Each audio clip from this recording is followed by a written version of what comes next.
Anjos da Noite é uma saga de filmes que tem muitas peças se movendo e, devido que para mim é o maior defeito do filme, a pressa, eles acabam deixando muitos personagens no vazio no universo. Aqui eu não falarei dos personagens importantes que foram deixados de lado como Amelia, William e Marcus, e sim dos personagens secundários que mereciam mais tempo sob a luz da lua.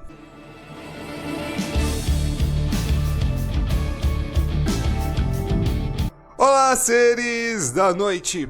Hoje, antes de entrarmos no lado B de Anjos da Noite, gostaria de pedir aos meus inscritos que já deixassem um like e comentário, compartilhasse aí o vídeo para quem puder se tornar membro para ter acesso antecipado a mais de um mês de conteúdo antecipado, grupo exclusivo de conversa tá quase chegando. Um vídeo exclusivo por mês sobre coisas aleatórias aqui neste canal, preferência de resposta e muito mais. Quanto mais membros, mais benefícios, hein? Então, bora lá. E, para quem ainda não for inscrito, se inscreva, também tem a doação direta, o Valeu Demais e entre outros. O importante é que venha até o final para entender aí esses 10 personagens que, infelizmente, mereciam mais tempo. Alexander. O primeiro tópico aqui é bem interessante, pois temos certeza que muitos colocariam ele no primeiro lugar de todos, mas eu acho que ele, como um personagem secundário, tem realmente um papel no passado. Neste momento da história, eu acho que ele já cumpriu o seu papel e o seu fim é algo que abre ainda mais o mundo que nós estamos.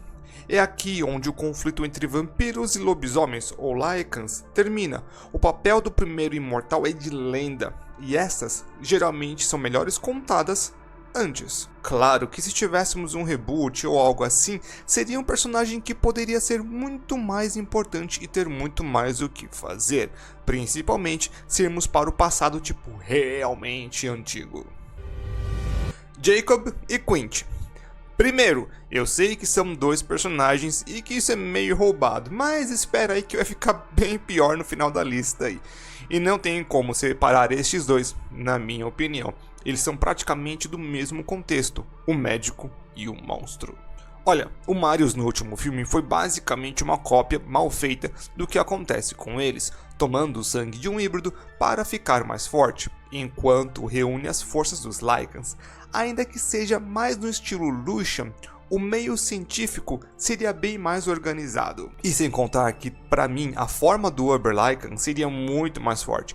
E por isso, um real desafio a ser vencido. Terminar um quarto filme com a Celine e Eve escapando para tentar lutar um outro dia faria um quinto filme muito mais interessante e lógico. A relação entre pai e filho, coisa bem temática na série, poderia ser melhor explorada, assim como o que acontece com a mãe deles e qual seria o real limite da transformação do Lycan.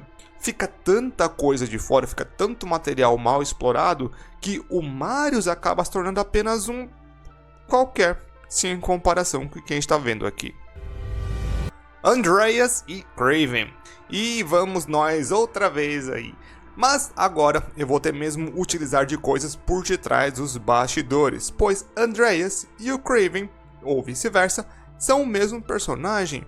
O papel do historiador começa a existir apenas pois Kraven foi retirado. Pensa bem, um braço direito do Victor que sabe de todos os seus segredos, os seus podres.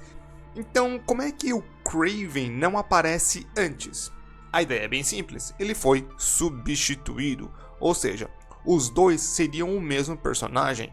O Kraven foi meio que demitido do filme e por isso os dois juntos seriam apenas um. Se o plano original do filme fosse feito, ele teria muito mais do que fazer e também muito mais desenvolvimento, aparecendo direto em 3 filmes. Mas, devido aos bastidores, perdemos esse possível bom personagem e ficamos com 2 meia-boca.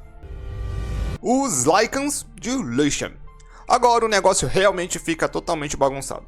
Aquele bando do Lucian poderia muito bem ser o mesmo que ele fez em sua revolução inicial, ou ter aqueles que se realmente provam fiéis e terem bandos próprios. Esses Lycans são a rebelião, são personagens muito importantes. Pense em Star Wars, que ainda que não tenham muitos personagens dentro da rebelião, tem alguns muito bem estipulados e que isso dos dois lados do conflito realmente faltou um tempo para todos.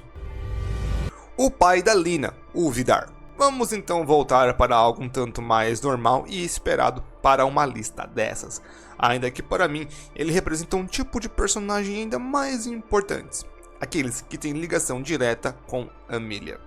Se algum dia eu for fazer uma lista dos personagens mais mal aproveitados principais, Amelia com certeza estaria no topo dela. E por isso, creio que personagens ligados a ela também deveriam ter mais destaque. Para mim, Vidar é o que fica mais aparente. Ele, em conjunto com a anciã, fundaram Cove do Norte, o domínio dos vampiros mais diferente de todos. Conseguem criar um meio de vida totalmente diferente e mesmo um método de fazer vampiros se melhorarem, algo nunca antes visto. Vidar tem com ele grandes informações sobre o ritual, sobre Amelia, como costumava agir, entre outras muitas coisas. Ele e os outros chefes de casas que tenham fundado Coven junto com Amelia são personagens extremamente importantes que ficam no escuro. Os vampiros do novo e do velho conselho. E aí lá vem ele de novo. Existem dois grandes grupos muito importantes para o mundo dos vampiros. O primeiro são os anciões, as literais fundações dos seres da noite. Porém, existe um outro que é muito mal explorado. O segundo é o Conselho. Eles são quem tentam regular o poder dos anciões. Um grande exemplo é que conseguem forçar o Victor a sentar e chorar enquanto mandam a sua filha ver o sol nascer. Estes vampiros têm um imenso poder dentro deste mundo. Isso é uma parte mais do que essencial. Pois, se os anciões querem algum controle enquanto estão dormindo, precisam ter controle sobre o Conselho, fazendo uma classe muito privilegiada. Temos um personagem ou outro com maior foco no terceiro filme, e depois só ouvimos falar, e fica ainda pior no último filme, onde eles não têm mais os anciões, e agora os vampiros são controlados pelo novo conselho, o Conselho de Elite, e neles nós temos nominada a Semira, mais um ou dois, e temos um bando de personagens genérico. Raze. Este aqui não é apenas um personagem que faz falta, ou melhor, falta de desenvolvimento, mas também a pessoa faz falta. Para mim, foi dele as melhores ideias que Underworld tem. Lógico, estou falando tanto do personagem quanto do ator e escritor. Eu sei que Raze aparece no Anjos da Noite 1 e 3, mas ele sempre tem um papel muito estranho e para mim muito mal desenvolvido. Ele aparece bastante, tem uma grande amizade com Lucian, mas acaba que para mim nunca fica tão bem desenvolvido o quanto deveria. Temos até uma HQ não canônica que dá um grande passado para ele, e como conhece o primeiro dos Lycans, e para mim é uma versão bem melhor do que nós vemos atualmente, mas infelizmente não temos o potencial total. Eu gostaria de ver mais sobre este grande personagem e que poderia ter mesmo ter um filme ou algo assim, sendo o mais fiel e mais forte dos aliados de Lucian. E é claro que o escritor, quem trouxe para mim a vida, toda a ideia da genética dos vampiros, como eles se organizam, o Romeu e Julieta, tudo isso é da mente do Kevin Grevioux. Varga.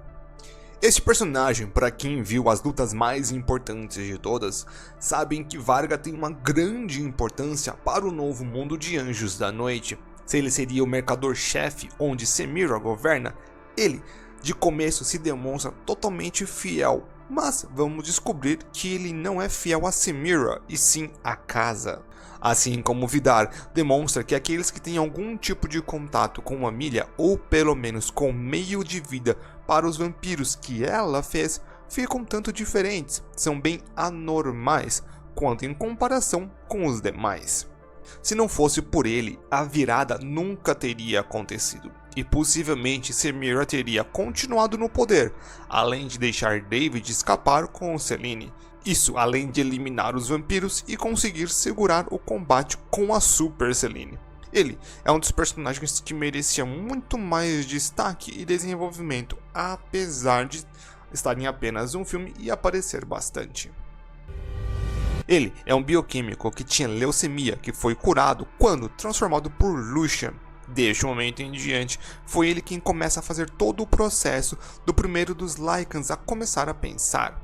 Tudo o que vemos em Anjos da Noite, quando falamos de aprimorados e das teorias genéticas mais certeiras, não as baseadas em achismos, ele quem pensa sobre o primeiro dos imortais ser a fonte para um híbrido, é dele a ideia de fazer Lucian um híbrido com pequenas doses, mesmo método usado por Jacob e Marius. Sendo a peça fundamental para os acontecimentos e quem coloca a ciência de frente de tudo para fazer os Lycans melhores. Pena que os vampiros nunca tiveram a mesma ideia, ainda que quando ele morreu, faz uma grande poça de sangue, que vai até Marcus e o transformando em um híbrido. Então, querendo ou não, ele faz um híbrido. Eve! E finalmente temos, é claro, Eve. Tá, falar que é claro é um pouco estranho por um motivo único. Ela não foi feita para ser uma personagem secundária, e sim uma personagem principal. Ainda que no primeiro filme que ela apareça, fica mais tempo presa do que qualquer outra coisa. Eu tenho feito alguns vídeos sobre ela e com ela em foco, pelo seu nome, que é muito importante, ou pelo seu tamanho, que é muito maior do que este mundo possa suportar naquela época. Ela é uma personagem muito fascinante e ainda assim temos quase nada. Ela foi feita para ser principal, mas ainda assim, em um vídeo sobre personagens secundários, ela fica muito confortável, aparecendo na lista menos do que alguns neste mesmo lugar, como o Andreas e o Raze. E ela, para mim, é o oposto do Alexander, do qual a história dele pertence no passado por motivos lógicos, a dela pertence no futuro que nunca acontece. Então, ela estava sendo preparada, mas nunca atingiu o seu ápice. É isso aí então, meu povo, muitíssimo obrigado para quem chegou até aqui. Não se esqueça de deixar aquele like, comentário, compartilhar, se inscrever, tudo mais. Isso, para quem puder se tornar membro aí por R$ 1,99 por mês, um bando de benefício, ajuda o canal diretamente. Vocês se ajudam e vão ganhando cada vez mais benefícios, tá? Então, tipo, 10 pessoas vai ter aí o grupo exclusivo de conversa. Aí, sei lá, 50 ou 100 pessoas vai ter um outro benefício que vai ser aí bem interessante. Então, quanto mais gente, mais benefícios e vai entrando. Ah, mas só para os benefícios mais altos? Não, é o básico. O resto, gente, é para quem quiser ajudar, tá? Ajudar mais, tá bom? Então, agradeço a todo mundo aí. Espero que todo mundo tenha gostado.